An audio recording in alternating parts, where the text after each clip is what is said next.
topic number 4 ulit. Eto. Ay! Nakakatawa to. Ito nakakatawa to sobra. Ano? Nagpa-house blessing pero Airbnb lang palang nirentahan ang bahay. Nakita nyo ba? Nakita nyo yun? Sa Hindi ko nakita. totoo As na in! nakita.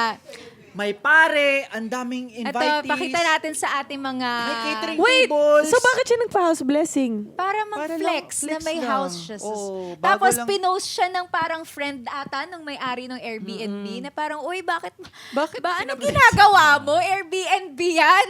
Yung friend ko yung may-ari niyan. As in, like, Uy, diba? salamat ha, pinabless mo yung Diba? As in, may ano. catering, tapos may tables and chairs. Tapos may in-invite siya ng mga Ano tao. pa sila yung may As in. kandila. As in, house blessing talaga. Gigil na gigil yung nag-comment eh. Sabi niya, andito yung titulo ng friend ko. Gusto mo isampal ko to sa mukha mo. Ang funny talaga. Pero hindi pa sumagot yung ano no, yung Nag-Airbnb. Wala pa. Pero seryoso talaga na, na inangkin niya talaga yung bahay. Bakit niya kaya ginawa yun? No? Baka ng scam ng AFAM na para, eto na yung pinadala mo sa akin. Ginawa kong bahay. Pwede. Oo, Pwede. ano? Kasi paisip ka talaga, ano yung logic? Diba? Or is it really just to flex na may bahay? Hindi, Oo, Hindi, tama. totoo talaga. May iba hindi. Bilang isang Pilipino, alam natin yan, di ba? Na makapagyabang ka lang. Totoo. Pero extreme? 0 to Oo. 100? Ay, kung ako talaga, yung, halimbawa ako ha, meron akong isang kaibigan na talagang yumaman, gumanda yung buhay, ganito, ganyan. Ay, hindi pwede to. Gagawa ko ng paraan. Na mukhang mas ano Oo, ako. yung parang kailangan ako mas mukhang mayaman sa kanya. Yan, flinlex niya. Iba Feeling din yung ko din. fantasy ni Bakla. ate. Fantasy. Yun nga, siguro tignan na lang natin yung silver lining. Kung ako yung may-ari ng bahay, at least, di ba, free promotion dun sa Airbnb Yes. ko. Yes. And thank you so much na ano yung Na-bless. Airbnb ko na blessed. Na libreng blessed, di ba? Yung mga- Hindi ka nga lang ang umaten. Oo, hindi ka lang naimbitahan Oo. bilang may-ari talaga. Kaya huwag ka magagalit, ma'am. Hindi ka lang na-invite. Charot. Hindi, totoo. Pero sobrang nakakatawa naman Nakakatawa. yan. Ginawa Oo. niya. Pero kung ikaw yung may-ari ng bahay, ano magiging reaction mo? Siguro yung una ko din parang, Tatawa ako. I think maiinis ako, tapos tsaka ko lang Marirealize. makikita yung funny side. Oo, pero yung tama. una kong ano, syempre parang, Hayop na to. nagawa mo, te. Ako siguro kakabahan ako dun.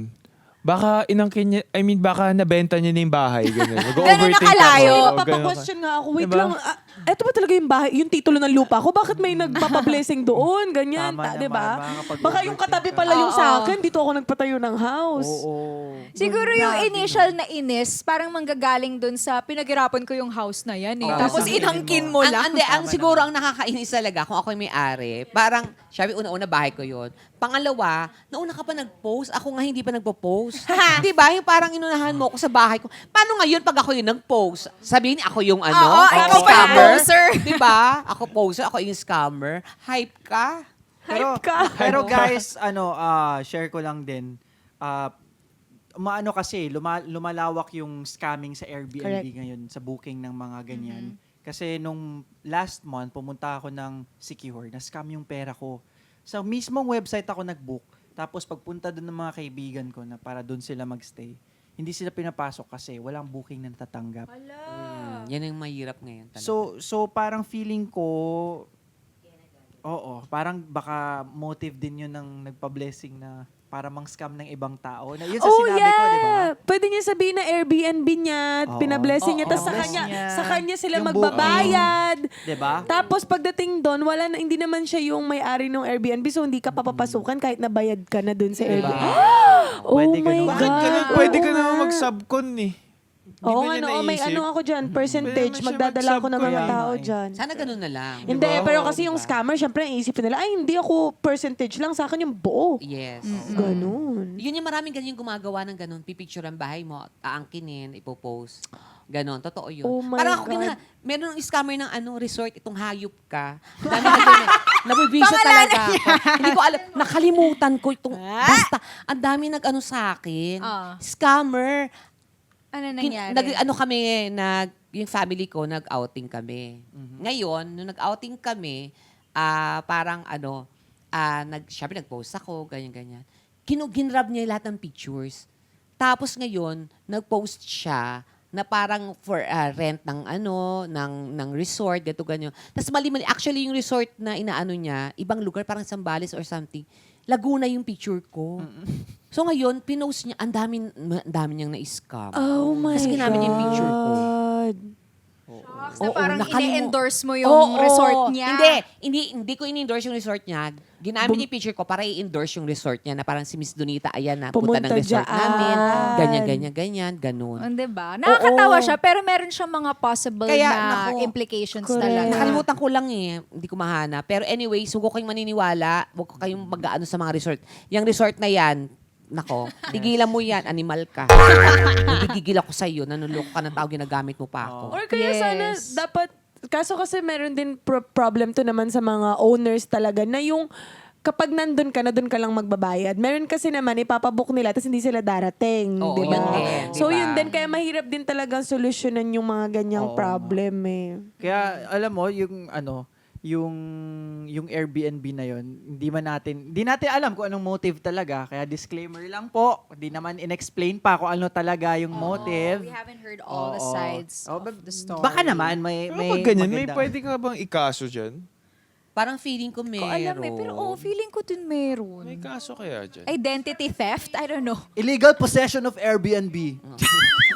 Misrepresentation, parang Oo, ganon. ganun, Pwede. Tsaka yung, Estafa. feeling ko nang angking ka Pwede. ng isang bagay na hindi sa'yo, parang pwede kang kasuhan talaga. Totoo. Parang Tama. pagnanakaw na rin yan eh.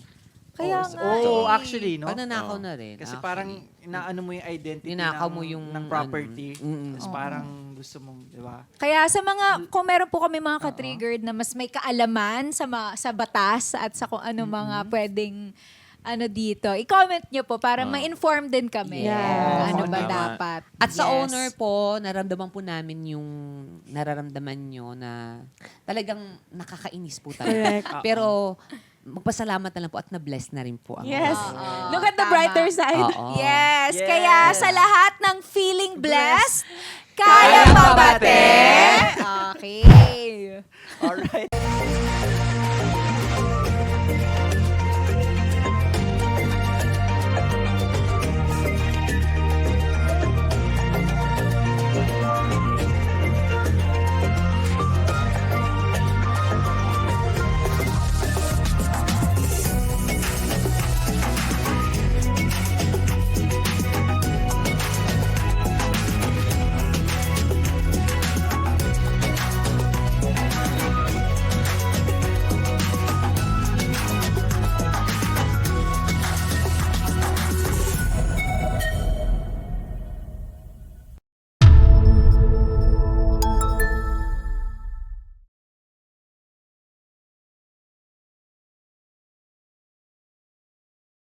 Do you want your daily dose of music, food, talk, and celebrity life? Subscribe na sa ATM! Just click the subscribe button and hit the bell para updated lagi sa mga ganap. See ya!